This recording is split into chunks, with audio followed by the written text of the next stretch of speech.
Para el diseño de un dispositivo de medición, en este caso un micrómetro, se requiere de un nivel de precisión muy alto, más teniendo en cuenta que se habla de un medidor de desplazamiento micrométrico. Este nivel de precisión se puede relacionar fácilmente con una muy buena rigidez por parte del material y a que se eviten lo más posible los cambios dimensionales generados por el gradiente de temperaturas, debido a que este gradiente es la variación de temperatura por unidad de distancia, lo cual genera una transferencia de calor desde el punto más caliente al más frío. La deflexión elástica, que consiste en el retorno del material a su forma original después de una deformación elástica, es un factor que genera una compensación y permite posibles correcciones para hacer frente a la expansión térmica, siempre y cuando éste se encuentre a una temperatura uniforme. Pero teniendo en cuenta que esta herramienta de medición puede estar sometida a fuentes de calor como las manos o más exactamente los dedos del operador, componentes eléctricos o electrónicos que generan flujos de calor o simplemente una temperatura ambiente elevada, como consecuencia el verdadero problema es el gradiente térmico, debido a que se genera un aumento en la distancia entre las moléculas del material, generando así un aumento en el paso del calor, es decir, una distorsión térmica cuya compensación no es posible. Las vibraciones son otro problema, dado a que pueden afectar en gran medida la precisión del material, más teniendo en cuenta que esta herramienta es de un nivel micrométrico. Este es un esquema básico de un micrómetro, donde se evidencian sus componentes como el tope, la espiga, la tuerca de fijación, el tambor móvil, el tambor fijo y finalmente el marco, que constituye el armazón del micrómetro, y es el objetivo a diseñar en este momento. Este dispositivo de precisión requiere un nivel elevado de exactitud, tal como lo tienen el microscopio de fuerza anatómica y el microscopio de túnel de barrido. Ya que se tiene claro el problema y sus limitaciones o requerimientos, se usará una estrategia básica para la selección del material. El primer paso de esta es la traducción, para la cual se puede hacer una simple tabla como la que se muestra, donde se observa un resumen de los requisitos para el diseño del dispositivo de precisión, empezando por la función, es decir, qué hace o qué es el componente, en este caso un marco para el micrómetro. Las restricciones o limitaciones se refiere a qué condiciones no negociables deben cumplirse, que son tolerar el flujo de calor y las vibraciones. El objetivo se enfoca en qué debe maximizarse o minimizarse, en este caso maximizar la precisión posicional, o sea, minimizar la distorsión. Y por último, la variable libre, lo que representa qué parámetros del problema puede cambiar el diseñador, que en este caso es la elección libre del material. El segundo paso de la estrategia de selección del material es la proyección. Para esta tendremos en cuenta las gráficas de Ashby. Para tener en cuenta la distorsión térmica, se usará la gráfica de expansión térmica versus conductividad térmica, debido a que posee como ejes factores importantes para el problema y a que los índices del material que se encontrarán más adelante permiten determinar una relación entre los ejes. Partiendo de esta gráfica y teniendo en cuenta que se necesitan materiales con una baja expansión térmica, se eliminarán aquellos que por el contrario poseen alta expansión. Este procedimiento nos disminuye en una gran proporción los candidatos, puesto que estos no son capaces de cumplir con las restricciones establecidas anteriormente debido a sus propiedades. El tercer paso es la clasificación. Para este paso se requiere encontrar los índices de material que ayudarán a seleccionar los mejores materiales para la función requerida. El índice de material relevante es aquel que considera el caso simple de flujo de calor unidimensional, es decir, en un solo sentido o vector direccional, a través de una varilla aislada, o sea, se asume el marco con forma de una varilla para su unidimensionalidad, y debido a que la mayoría de los micrómetros poseen un aislante térmico, se puede asumir esta varilla con su centro también aislado.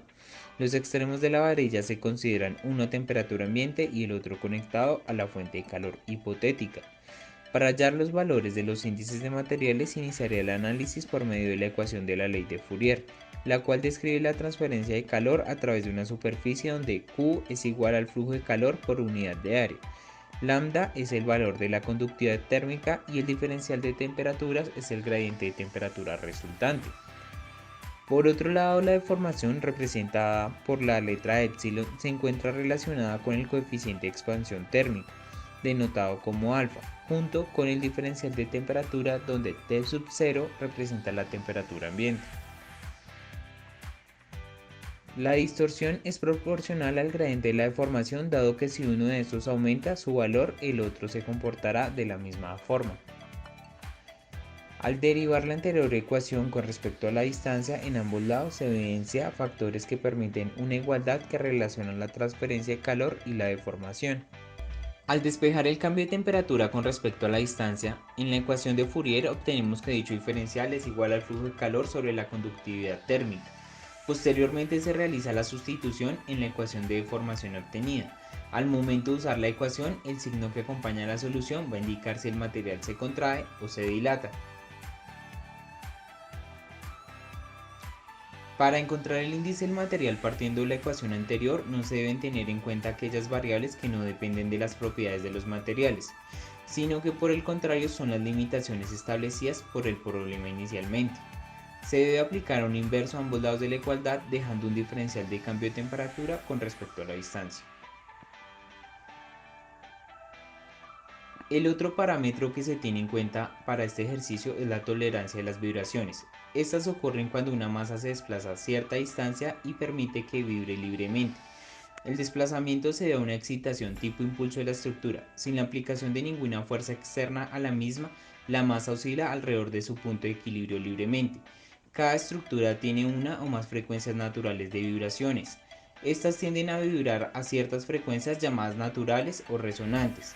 Esto se reduce haciendo que las frecuencias naturales sean las más altas posibles, ya que las vibraciones de flexión tienen frecuencias más bajas.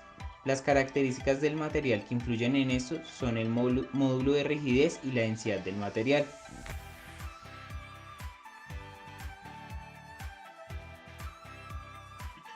En esta sección se detalla la gráfica que relaciona la expansión térmica, ubicada en el eje Y, que determina la tendencia de la materia a los cambios de volumen en respuesta a un cambio en la temperatura, junto con la conductividad térmica, ubicada en el eje X, que es la que representa el transporte de energía en forma de calor a través de un cuerpo con una masa, como resultado de un gradiente de temperatura. Esta gráfica muestra los materiales clasificados según su familia y características en relación a las dos variables ya mencionadas, debido a que en las condiciones que se utilizan los instrumentos de medición no interfieren de manera significativa otros factores. Los índices de material se representan mediante líneas punteadas diagonales que relacionan los ejes. A su vez, estos diferentes índices de material poseen valores numéricos que facilitan el análisis para la selección de materiales. En este caso, son desde 10 a la 3 hasta 10 a la 7. En el índice M1 igual a 10 a la 7, valor encontrado gracias a estudios anteriores, existe una región de búsqueda aislada, la cual posee los mejores materiales para dispositivos de medición con alta precisión, debido a que estos tienen baja expansión térmica. Los metales son menos eficientes que la cerámica, dado que tienen frecuencias de vibraciones más bajas. Es decir, que el movimiento interno por parte de las moléculas debido a fuerzas externas es pequeño en comparación a los de metales. Pero, a pesar de esto, algunos metales suelen ser utilizados en estos instrumentos de medición, ya que esta elección también depende de la subjetividad de cada diseñador. Teniendo en cuenta esto, se seleccionaron los siguientes materiales: el silicio, el carburo de silicio, el cobre, el tungsteno y la aleación de aluminio. Como cuarto y último paso está la documentación, que consiste en realizar una comparación entre los materiales elegidos e investigando más sobre ellos para realizar una elección final. Después de analizar los datos en la carta de Ashby de expansión térmica y conductividad térmica, son seleccionados como principales opciones el silicio, el carburo de silicio, el cobre, tungsteno y aleaciones de aluminio.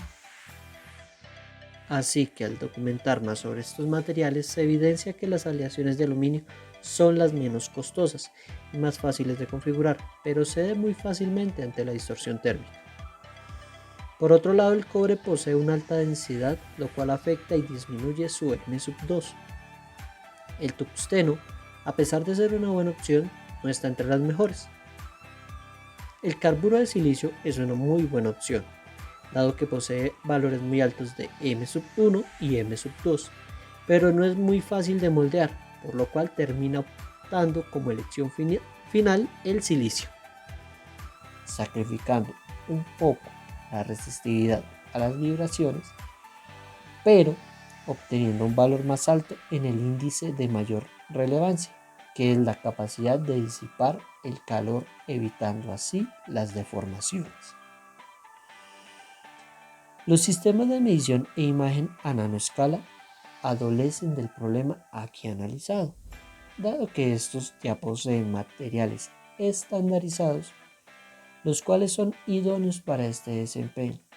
Sin embargo, esto no quiere decir que en algún momento este procedimiento no se llevó a cabo, y si hubiese un surgimiento de nuevos materiales para este trabajo, seguramente se debería realizar todo el procedimiento y evaluar sus índices nuevamente, con el fin de evaluar su desempeño mecánico y realizar una elección final.